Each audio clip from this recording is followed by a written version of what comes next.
actually from all those years ago, taking children's literature, the first storytelling book I ever purchased. It is not one of the 4 tales that I told for years as my only stories, but it fits this theme so beautifully. It's from folk tales and fairy tales, far off lands. I've forgotten the last name of the people again. Trotter, of all things.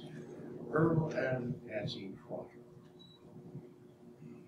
Long, long ago in Afghanistan, there were 2 brothers living on a piece of land that was poor and hard to manage. And they had a very bad season, and it looked as if they could no longer stay and live the way they had. The older brother said, "Don't worry, I shall go out and find a job, and I will bring back whatever I earn. And there'll be enough here for you. You'll be all right." The younger brother said, "Let me go. Let me go. I would be happy to do this for you." But the older brother said no, and off he went. And he traveled for some time, and he came into another valley, and there he saw farm worker wanted. He went and he found a very large farm that seemed to have a lot of workers on it, but was only somewhat well done. And the workers he saw were hardly first class. He went to the farmer and offered his services. The farmer said, "Well, you look like you might do. This is what kind of contract you will sign. You will work for me from now until spring, when the first cuckoo calls.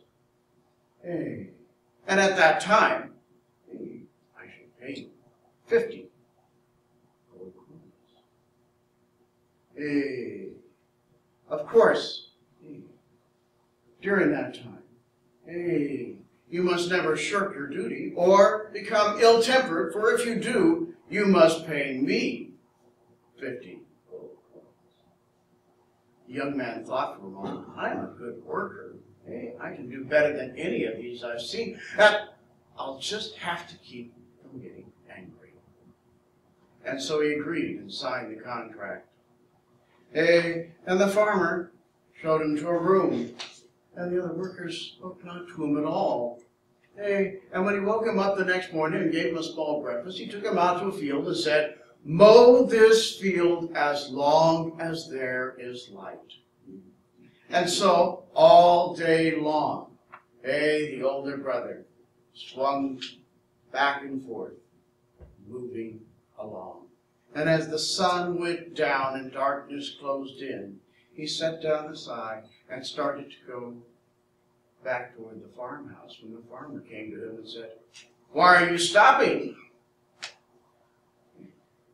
Well, the sun said, "Well, look, there is a beautiful full moon tonight. There's plenty of light to work by. Get back to work." "Why, you're not angry, are you?" "No, of course not." And so the older brother labored on late into the night, until finally the moon set as well.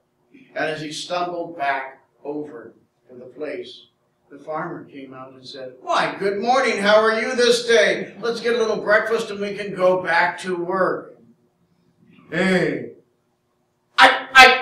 You can't, what kind of a man are you that you would...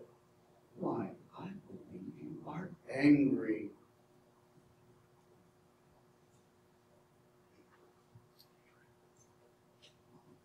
He thought, I don't have gold to give you. "Well, that's okay. You can work for me for the next 7 years.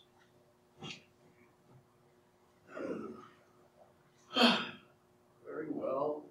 But if I'm going to be gone so long, can I at least go back home and tell my family where I will be?" And knowing that to break a contract in those days was to face death, the farmer quickly agreed. The older brother went back to his own home and told his younger brother what had gone on. And his little brother said, "Don't worry, brother. I shall go out and find a job. We won't be able to pay this back. And don't be surprised if I show up at the exact same farm." The older brother looked at his brother strangely as the young man set off. Hey, he journeyed to the farmer's place and walked up and said, I understand you're looking for workers. And the farmer said, yes. Hey, this is the contract that I expect. Okay, you'll work for me from now until the first cuckoo of spring. Hey, at which time I will pay you 50 gold coins.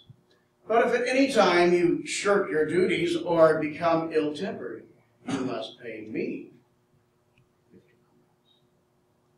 And the young man said, oh, gee, that's just not enough. I think we should double that amount. Hey. Well, the farmer was delighted. Hey. And rewrote the contract and showed the young man his room. But when he went the next morning to wake his farmhand, he was very hard to awaken. And when he did get him up, he said, oh, it is time to go to work. And the young man sat up very, very slowly, and slowly reached for his pants, and slowly pulled them on, and slowly did up each lace, and slowly. It seemed to the farmer it was taking forever, but finally his pants were on, and it took him just as long to lace his tunic, and then even longer to do his boots. In fact, it was quite late in the morning, nearly noon, when finally the young man stood up as the impatient farmer watched and waited. When they got out to the fields, the other workers had all sat down for lunch, and the young man said, well, obviously they're taking their break for lunch. I think I should eat too. And the farmer started to get angry that, are you upset with me, sir? But no, not at all, not at all. Hey,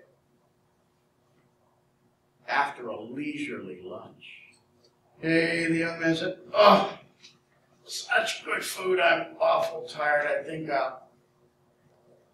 Hey, now, finally, the farmer got him up and said, I want you to mow this field as long as there is light.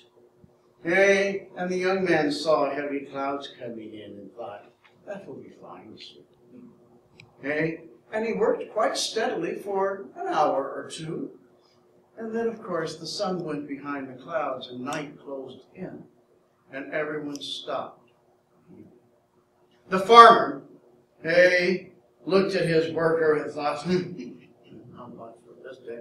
Hey, but they started walking back to where the farmhouse when one of the other servants, workers, came up and said, you have company this evening.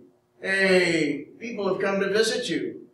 He turned to his new worker and said, I need to have a goat slaughtered for dinner. Hey, can you do that? Will you go do that for me? The young man said, well, certainly, sir, but hey, which goat?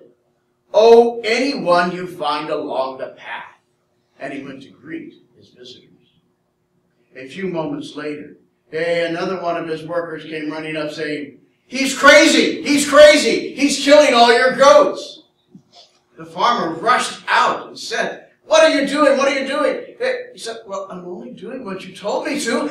You said to kill the goats that were along the path, and they're all along the path, and you're not angry with me, are you, sir?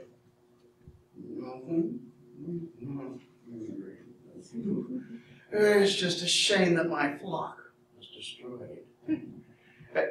From that moment on, the farmer plotted to get rid of this worker. He tried one trick after another, but to each the younger brother had an answer. Finally, he sent his wife out into the barren forest to climb into a tree. And that morning, instead of farm work, he said, this day you're going to come hunting with me.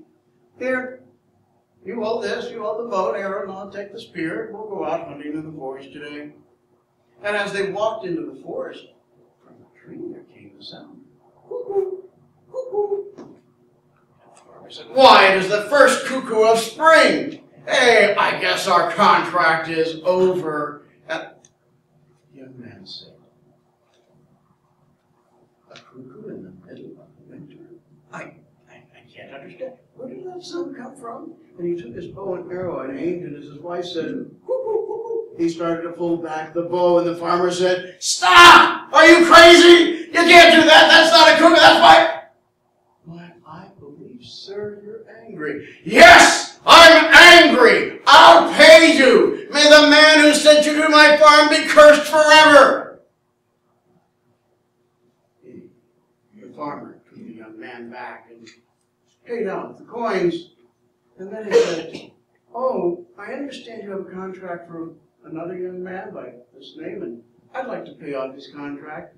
Both contracts were paid for, and with the 50 pieces of gold, the two brothers were able to improve their land and live happily ever after. As for the farmer, he thought about what had happened and how he had tricked his workers. And thought, this is just perhaps what I deserved.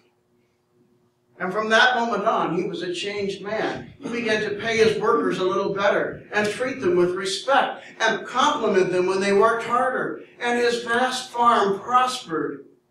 And it is said that he too lived